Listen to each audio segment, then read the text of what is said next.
오늘 우리에게 주신 하나님의 말씀은 구약성경 예레미야애가 2장 1절에서 10절까지 말씀입니다. 1144페이지 예레미야애가 2장 1절에서 10절까지 말씀.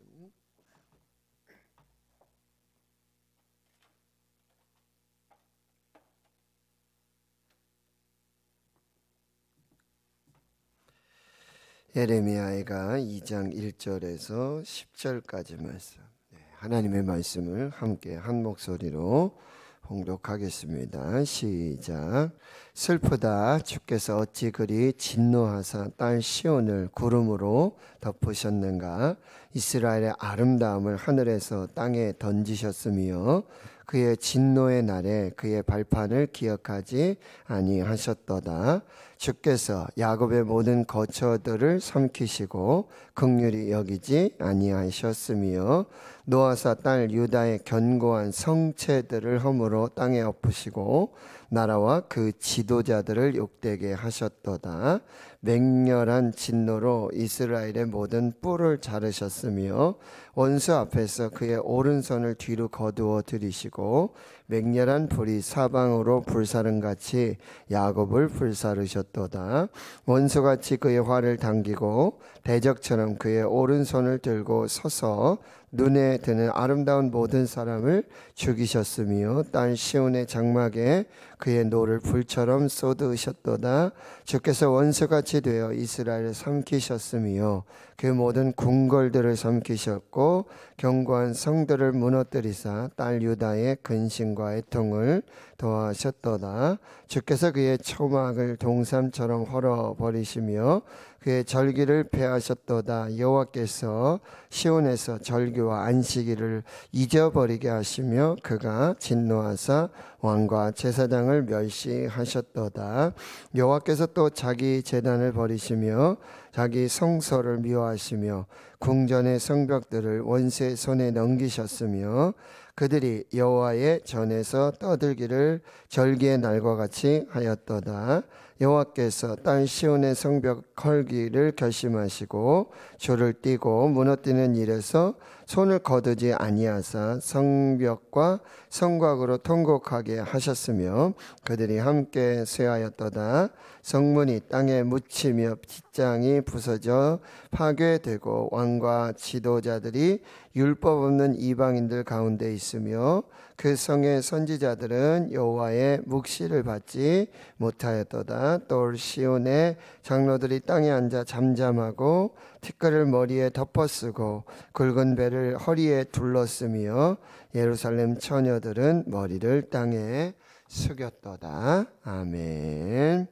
오늘 예레미야 2장의 1절에도 슬프다, 에카, 아이고, 이 곡하는 탄식과 슬픔으로 예레미야 애가가 시작이 됩니다. 주께서 어찌 그리 진노하셨는가 이렇게 질문합니다. 아이고, 주님 어떻게 이렇게 하나님께서 진노를 하셨습니까?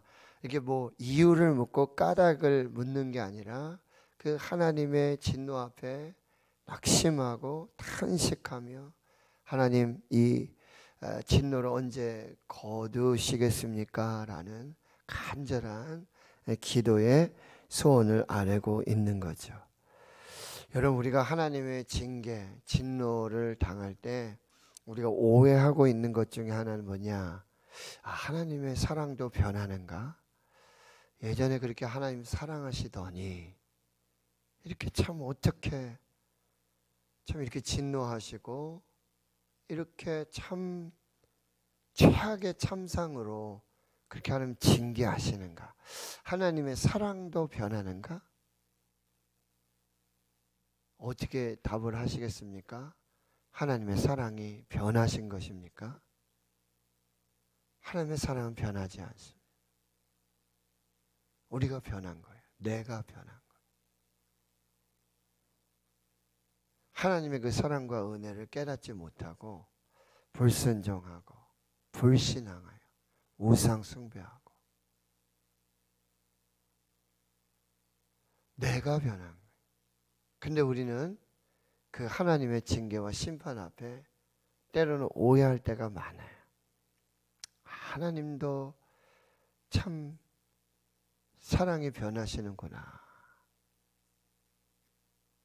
그러나 하나님이 변하신 것이 아니라 내가 변해야 돼. 그러면 그 변함없는 하나님의 사랑과 은혜를 경험할 수 있는 것은 뭐예요? 내가 변해야 돼요. 내가 다시 겸손하게, 내가 정말 은혜 받을 만한 자로, 사랑받을 만한 자로 하나님 앞에 회개하고 나가야 된다는 거죠. 그래서 1장에서 여러분 이 예루살렘의 멸망과 심판, 이 죄악의 참상의 이 악한 것들은 결국 내 죄 때문이다. 나의 죄 때문이다. 하나님이 약해서 우리를 지켜주지 않아서, 하나님이 사랑하지 않으시기 때문이 아니라 나 때문이다. 나의 죄악 때문이다. 그리고 하나님은 옳으시다. 하나님은 선하시다. 하나님이 맞으시다. 그러니 우리는 여호와여 돌보시옵소서, 들으소서, 불쌍히 여겨 주시옵소서. 다시 하나님께로 돌아가야 하는 거예요. 회개해야 되는 거예요. 호세아 6장 1절에 오라 우리가 여호와께로 돌아가자. 하나님께서 우리를 찢으셨지만 도로 낫게 해주시고 싸매어 주시고 이틀 후에 살리시고 3일 만에 다시 회복시켜 주실 것이다. 여호와의 복주심과 사랑하심, 그것은 여러분 빛이 일정하게 아침마다 그렇게 생명의 빛으로 우리를 인도해 주시듯 하나님의 사랑은 변함이 없다. 우리가 하나님께로 돌아가서 힘써 여호와를 알자. 이 고난과 환난 중에 하나님이 누구신지를 더욱더 분명하게 깨달아 안다라는 거죠. 하나님은 반드시 죄는 심판하시는 공의의 하나님이시다. 하나님께서 나라 민족의 흥망성쇠와 각 개인의 생사화복을 다 주관하시는 주권자 하나님이시다. 하나님은 옳으시다. 하나님 맞으시다. 하나님이 정답이시다라고 하는. 그러니 하나님 은혜 보좌 앞에 나가서 불쌍히 여겨 주십시오. 긍휼을 베풀어 주십시오. 하나님 앞에 나아가야 한다는 거예요. 여러분 예레미야 그 눈물과 이 탄식을 보면서 저는 그 마음을 묵상하게 됐어요. 뭐죠? 하나님의 마음입니다. 하나님의 사랑. 얼마나 사랑하시면 정말 예루살렘을 심판하시고, 여기 보면은요 그 하나님이 사랑하시는 성전, 그 성전도 다 파괴돼요. 성벽도 다 무너뜨리세요. 하나님이 다 무너뜨리세요. 하나님이 다 파괴시키세요. 자신의 몸, 자신을 예배하는 거, 하나님의 말씀이 선포되는 거, 하나님의 전부인 성전까지도 돌 하나도 놓이지 않도록 그렇게 하나님이 다 무너뜨리고 심판하시는, 그리고 하나님이 그렇게 아브라함과 이삭과 야곱, 이스라엘 통해서 언약하시고 다윗과 언약하신 그 언약을 스스로 파괴하시고 성전을 무너뜨리시고 성벽을 헐으시고 다 그렇게 되도록 허용하시고,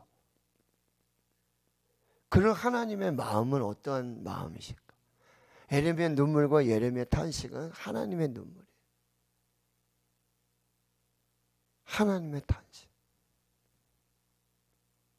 이게 여러분 우리 자녀들을 두고 있지만 자녀들 말로 타이르고 이렇게도 타이르고 이렇게도 해보고 저렇게도 해보고 온갖 방법을 다 쓰죠.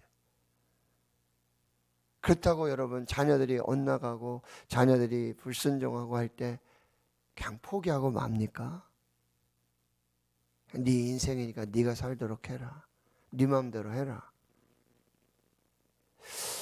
그건 아마 여러분 다시 호적을 봐야 될 거예요.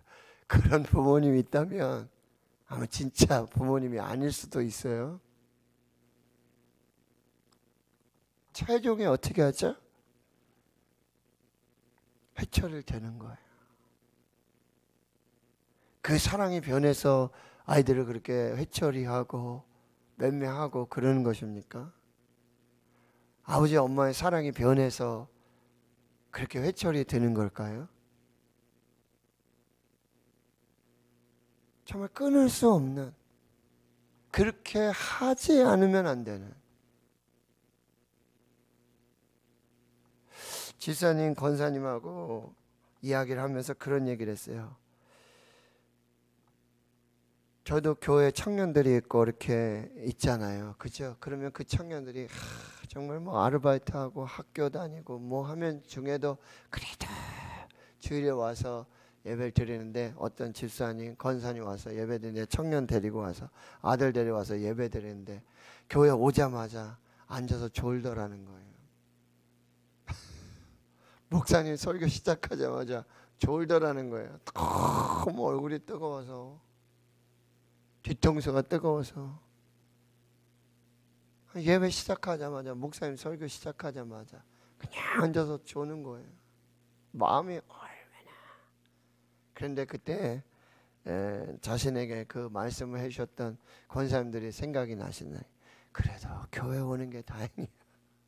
교회만 와도, 예배만 와도, 예배도 안 온다고 그러고 하나님 안 믿는다고 그러고, 교회까지만 오는 것도 감사해. 그것도 감사해. 저도 보면 그런, 이게 다른 청년, 다른 뭐 가정의 그런 청년들은 진짜 교회 와서 앉아있는, 졸든지 뭐 하든지 앉아있는 것만으로도 참 보면 어떻게 잘했다, 칭찬한다. 근데 여러분, 겸이하고 신이한테는 그게 안 돼요. 교회 오는 것만으로 제가 만족하지 못하는 거예요. 와서 봉사도 하고, 예? 그렇게 하길 왜 그럴까요? 그 가장 큰 차이가 뭐죠? 그 다른 청년들은 남의 집 아들이에요. 내 아들 아니에요. 내 딸 아니에요. 죄송합니다. 그런데 겸이하고 신이는 다른 거예요. 내 아들이에요. 내 딸이에요. 참 죄송하지만 얘는 더 잘할 수 있고, 그런 어떤 가능성, 기대, 내가 잘 알고 있다고 생각하는데 조금만 정신 차리면 될 것 같아. 다 그러잖아요, 여러분. 우리 아들이 얼마나 천재입니까? 그렇죠? 우리 딸들이 얼마나 예쁘고 얼마나 천재, 다 뭐든지 할 수 있는 엄마 아빠가 다 알고 있잖아요. 얼마나 똑똑했어요, 그죠, 권사님? 우리 아이들이. 근데 지금 정말 그렇게 힘들어하고 그런 모습 보면 너무나 안타깝죠. 너무나. 그렇다고 우리가 그 인생을 대신 살아줄 수도 없고 어떻게 해줄 수 없잖아요. 하나님의 마음이, 여러분 아스르든 뭐 바벨로든 애굽이든 있잖아요. 그죠? 에돔이든 뭐 다른 나라가 어떻게 되든 하나님은 상관하지 않으세요. 그들이 뭐 제약을 하든지 뭐 하든지, 물론 이제 하나님께서 다 역사를 주관하시고 경영하시고 인도하시니 그 모든 것까지 다 다스리시죠. 근데 이스라엘, 유다는, 예루살렘은 다르다는 거예요.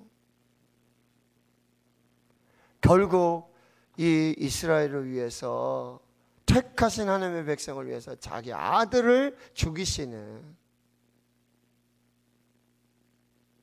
거기까지 그렇게 사랑하셨다라고 하는 거예요. 여기 보세요. 슬프다, 주께서 어찌 그리 진노하사 딸 시온을 구름으로 덮으셨는가. 여러분, 구름 하면은 여러분, 구름 기둥, 불 기둥.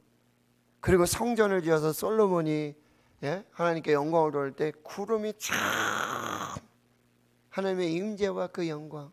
성막을 지어 봉헌할 때 구름이 정말 그 하나님의 임재와 영광. 그런데 이 구름은 더 이상 은혜와 축복의 구름이 아니에요. 구름 기둥, 불 기둥으로 인도하시던 인도와 보호와 함께 하심의 구름이 아니에요. 이 구름은 진노의 구름, 심판의 구름. 아침에 일어났는데 해가 좀 떠야죠. 빛이 들어와야 되죠. 그런데 그 하나님의 은혜의 빛, 생명의 빛, 구원의 빛, 그것이 다 막혀버린 깜깜한 그런 심판의 구름으로 그게 바뀌었다는 거죠. 그 하나님의 사랑이 바뀐 것입니까? 이스라엘의 아름다움을 하늘에서 땅에 던지셨으며 그의 진노의 날에 그의 발판을 기억하지 아니하셨도다. 주께서 야곱의 모든 거처들을 삼키시고 긍휼히 여기지 아니하셨으며 노아사 딸 유다의 견고한 성체들 다 허물어 땅에 엎으시고 나라와 그 지도자들도 다 욕되게 하셨도다. 맹렬한 진노로 이스라엘의 모든 뿔, 그 권세, 능력, 왕권, 경제, 이 뿔을 상징하는 다 잘라버리시고요. 원수 앞에서는요, 원수를 대신해서 싸우시던 그 하나님, 오른손의 권능으로 싸우시던 하나님이 이제는 그 오른손을 슬쩍 뒤로, 더 이상 원수들 위해 싸우지 아니하시고 원수들의 손에 다 맡겨버리는 거예요. 그냥 하나님의 사랑이 변한 것입니까? 4절에는요, 원수같이 그의 활을 당기고 대적처럼 그의 오른손을 들고 서서 눈에 드는 아름다운 모든 사람들을 죽이셨어요. 이제 하나님께서 이스라엘의 대적이 되신, 하나님이 이스라엘과 싸우시는 거예요. 원수들과 싸우시던 하나님이, 이스라엘 대신해서 싸우시던 하나님이 그 손을 거두어들이시고 그 대적을 향해 활시위를 당기시던 하나님이, 이스라엘 대신하여 싸우시던 하나님이 이제는 이스라엘의 대적이 돼서 친히 이스라엘과 싸우시는 거예요. 활시위를 당기시고 그 오른손으로 이스라엘을 치시는 하나님의 사랑이 변한 것입니까? 4절 하반절에 딸 시온의 장막에 그의 노를 불처럼 쏟으셨다. 소돔과 고모라에 던지셨던 그 심판의 불들을 이제 유다 예루살렘에 그렇게 쏟으시는 거죠. 5절 주께서 원수같이 되어, 이는 주님께서, 하나님께서 친히 이스라엘의 원수가 되셔가지고 이스라엘을 삼키시고요, 그 모든 궁궐을 삼키시고 견고한 성들을 무너뜨리시고 딸 유다의 근심과 애통을 더하시는 하나님이 그렇게 하신다는 거죠. 6절 주께서 그의 초막을 동산처럼 헐어버리시고 그의 절기를 폐하시며 여호와께서 시온에서 절기와 안식을 잊어버리게, 하나님 맨날 하셨던 말씀에 절기를 기억해라, 안식일을 기억해라, 하나님께 나와서 예배 드려라. 그런데 하나님 스스로가 이걸 다 폐하시는 거예요. 왜요? 성전을 헐으시고 성벽을 헐으시고.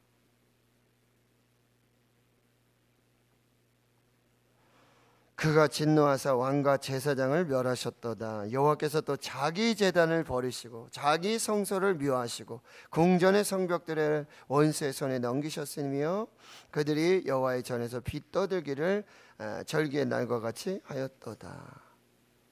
8절 보세요. 여호와께서 딸 시온의 성벽을 헐기로 결심하시고 줄을 띠고 무너뜨리는 일에서 손을 거두지 아니하시고 성벽과 성곽으로 통곡하게 하셨음에 그들이 함께 세하였도다. 하나님께서 성벽을 허물으시기로 아예 작정을 하시고 손을 떼지 아니하시고 하나님이 직접 허물어 내시는 막 그런 심판들이 지금 예루살렘의 성전에 지금 이루어지고 있다는 것이죠. 무엇입니까? 하나님의 사랑이 변하셨습니까? 하나님의 사랑은 변하지 않으십니다. 영원한 하나님의 사랑. 여러분, 성전까지 허물으셨어요. 자기 몸된 주의 성전까지 다 스스로 허물으시고 스스로 이스라엘의, 예루살렘의, 유다의 원수가 되시고 대적이 돼서 스스로 이스라엘과 싸우시는 하나님의 사랑이 변한 것입니까? 하나님께서 변하신 것이 아니라 내가 변합니다. 내가 교만하고 율법을 버리고 하나님 버리고 하나님보다 우상을 더 사랑하고 거기에 절하고 교만해서 하나님 없이도 나는 살 수 있다라는 그 교만, 내가 변해서 하나님이 변한 것처럼 보였다라고 하는 것입니다. 자, 9절을 보세요. 성문이 땅에 묻히며 빗장이 무너져. 성문은 여러분 반드시 서 있어야 되잖아요. 그리고 항상 땅 위에 있는 것이 어떻게 땅에 묻힙니까? 이게 뭐죠? 다 무너졌다는 거예요. 그래서 결국 땅에 묻히고 말고 빗장이 무너져 부서져 파괴되고 왕과 지도자들이 율법 없는 이방인들 가운데 있으며, 제 왕과 지도자들이 다 포로 잡혀가지고 바벨론에 그 율법이 없는, 하나님 말씀 없는 그 이방인들 앞에서 그 나라의 법에 따라서 그렇게 살고 있다라고 하는 거죠. 그 성의 선지자들은 여호와의 묵시를 받지 못했다. 이게 뭐죠? 영적 재앙의 시대예요. 선지자를 통해서 하나님의 말씀을 받지 못해요. 계시를 받지 못해요. 하나님의 뜻이 뭔지 몰라요. 이건 놀라운 영적인 재앙의 시대에 살고 있다는 거예요. 여러분, 사사시대가 바로 그런 시대예요. 하나님의 말씀이 없어서, 이스라엘의 왕이 없어서 자기 속에는 옳은 대로. 엘리 시대가 어떤 시대예요? 하나님의 말씀이 들리지 않는 시대, 이상이 보이지 않는 시대, 하나님의 계시가 중단된 그 시대, 영적 재앙의 시대라는 거예요. 지금 이 시대는 어떠합니까? 하나님의 말씀이 선포되고 여호와의 율법을 가르치고 배우고 여호와의 지혜가 하나님 앞에서 세워져야 한다라고 하는 거죠. 에스겔 여러분 7장 26절에 보면 환난에 환난이 더하고 소문에 소문이 더할 때에, 환난에 환난이, 소문에 소문이 더할 때에 그들이 선지자에게 묵시를 구하나 헛될 것이며, 제사장에게는 율법이 없어질 것이며 장로에게는 책략, 모략, 지혜가 없어지게 될 것이다. 이 시대는 영적 재앙의 시대와 똑같다는 거죠. 그럼 하나님의 사랑이 변하셨는가? 어떻게 다시 하나님의 그 은혜의 구름, 축복의 구름, 임재와 인도와 보호의 그 구름이, 그 심판의 구름이 그렇게 다시 회복될 수 있을까? 다시 하나님께로, 다시 여호와께로, 다시 교만을 버리고 겸손하게. 베드로전서 5장 5절에 겸손으로 너희 허리를 동이라. 하나님은 교만한 자는 물리치시고 겸손한 자는 높여 주신다라고 말씀하고 있습니다. 겸손할 때 다시 은혜가 시작돼요. 다시 하나님의 사랑이 시작된다라고 하는, 성전까지 아끼지 아니하시고 성벽까지 다 무너뜨리고 절규 안식일을 폐하시고 제사장을 멸시하셔서 제사장에게 계시도 주지 않는, 하나님의 말씀도 주지 않으시는 영적 재앙의 시대, 우리가 다시 살아날 수 있는 유일한 비결, 유일한 길, 다시 하나님께로, 여호와께로 돌아가자.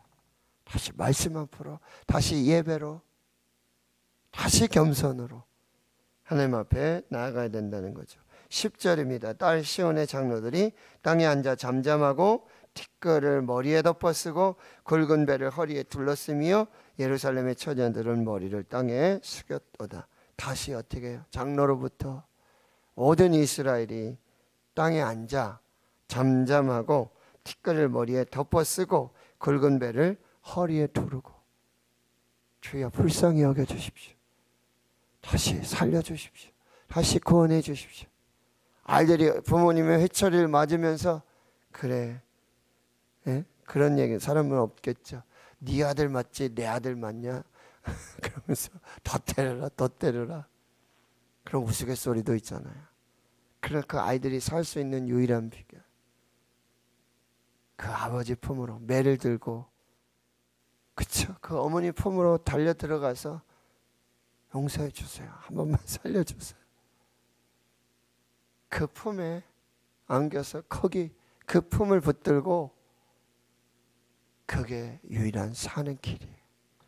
하나님 채찍하시고, 하나님 그래 내가 하나님 내가 믿나 봐라, 그런 하나님, 사랑이 변하신 하나님 내가 안 믿는다나, 그게 아니라 오늘 찬양했잖아요. 천부의 의지 없어서 손 들고 옵니다. 다시 사는 유일한 길은 다시 하나님께로, 다시 말씀 앞으로, 다시 예배로, 다시 기도로, 그게 사는 길이에요. 어제도 휴일인데 우리 교역자들은 또 영남신학대학교 용역대회 또 참여하고, 저도 휴일이지만 나와서 공사도 보고 또 말씀도 준비하고 뭐 하느냐고. 근데 성전에 앉으셔서, 한쪽 구청에 앉으셔서 그렇게, 그분이 뭐 새벽 예배 안 나오시는 분이 아니에요. 매일 한 번도 빠지지 않고 새벽 예배 나오시는 분이에요.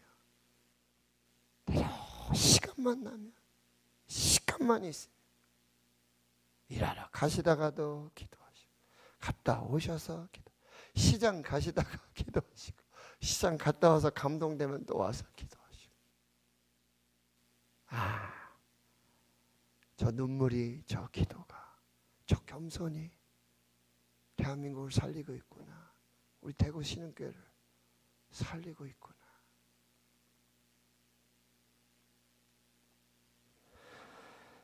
하나님의 사랑은 변하지 않습니다. 오해하지 마시고 다시 겸손히 두 손 들고, 죽이든 살리든 하나님 품 안에서 죽겠습니다. 그리할 때 다시 하나님, 다시 그 사랑, 은혜가 시작된다라고 하는 것. 가나 혼인잔치에 그 예수님의 어머니 말씀하시잖아요. 무슨 말 하든지 그대로 순종해라. 하나님, 그 품에 울면서 탄식하면서 우리가 고백해야 될 것. 어떻게 처분하시든지 어떻게 하시든지 순종하겠습니다. 살려주십시오. 이 믿음이 다시 하나님의 은혜로, 다시 생명으로, 구원으로 하나님의 뜻을 이루실 줄로 믿습니다. 하나님 감사합니다. 하나님의 심판과 징계와 책망 앞에 하나님의 사랑이 변하는가? 하나님도 사랑이 변하시는가? 내가 변해서, 내가 교만해서, 내가 하나님을 떠나서 다시 하나님께로 돌아가게 해주시고, 다시 무릎 꿇게 하시고, 다시 겸손하게 여호와의 성전이 무너지는, 하나님께서 그 성전을 무너뜨리시는 그 탄식과 눈물, 하나님이 이스라엘을 심판하시며 이스라엘을 책망하시며 이스라엘을 채찍 들으시며 흘리시는 그 눈물, 그 탄식을 보게 하여 주시옵시고, 천부에 의지 없어 손들고 옵니다. 주님 살려주십시오. 주님 치료해 주십시오. 주님 고쳐주십시오. 주님 아니시고 살 수 없습니다. 주 안에서 죽든지 살리시든지 죽이시든지 하나님 뜻입니다. 겸손히 기도할 수 있는, 또 무슨 말씀 하시든지 그대로 순종할 수 있는 그 겸손한 믿음과 순종을 더해 주시옵소서. 이제는 우리 구주 예수 그리스도의 은혜와 하나님 아버지의 무한하신 사랑하심과 성령의 내주 교통 충만하심이 이제로부터 영원토록 함께 하시옵기를 간절히 축원하옵나이다. 아멘. 오늘 말씀